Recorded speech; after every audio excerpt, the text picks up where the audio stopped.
The Heating by Marie Joseph Charles. Written in 2023, published 2024. The heat is intense today, and the wind is carrying it in waves that roll like the tide. The parched ground releases little clouds of dust and remnants of long dehydrated vegetation. I sit in the sparse shade provided by our house while I strip a groundhog into usable meat, bones, and pelt. We had speared the little thing when we caught it trying to eat our vegetables. I know he was only trying to survive, but so are we. I look out over the field and watch my beloved toiling, trying to grow enough for us to eat through the winter. For as hot and dry as the summers have become, winters are frozen and desolate.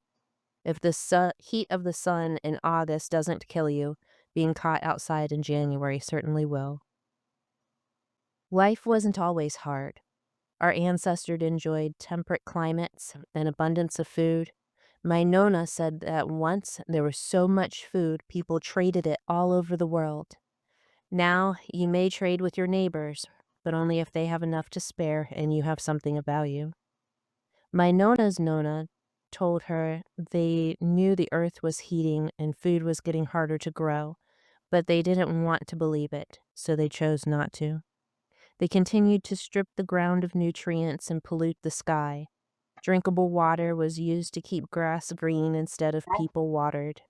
Their lives were easy, and it wasn't their problem. They had no concern for future generations. As the planet became more strained, so did the people. Famine rode across the lands in a golden chariot, with pestilence on a white horse following close behind. Wars became more frequent and intense as desperation for food and drinkable water consumed men. Bombs spewed more poison into the air and laid waste to more ground, and in the end only succeeded in making fewer humans who needed the resources. Of the nearly 9 billion people at the beginning of the heating, only 3 billion survived. So now, we do what we can with what is left. My beloved and I share a one-room home in the north, as far from the lethal heat of the equator as we could find shelter. I am glad for the groundhog meat.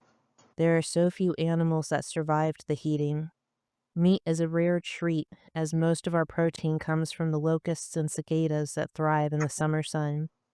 Our ancestors had cows and chickens and other livestock to eat, but large animals are too difficult to graze when water is rare and poultry is simply stolen. So we tend the land, gather, and hunt, just as the ancestors of our ancestors had done.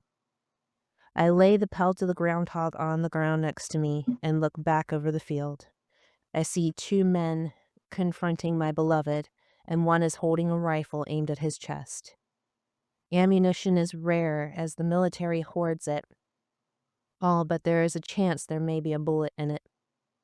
I lift my spear, still tipped with the groundhog blood. I take aim and throw.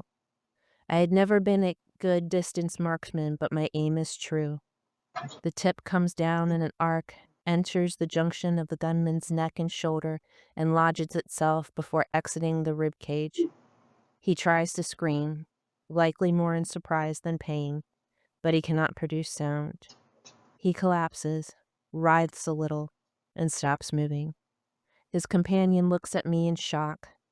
I hold the knife I have been using to butcher the rodent and present it as if I mean to throw it at him. Rather than call my bluff, he looks down at his impaled friend and flees. I join my beloved in the field and we watch the man run. He picks up the rifle and checks it. There was indeed a single bullet. That would be traded in the spring for seeds and hard rations to come by, such as flour, sugar, vinegar, and oil. I look back down at the man I have killed. At least now we will have enough meat through the winter.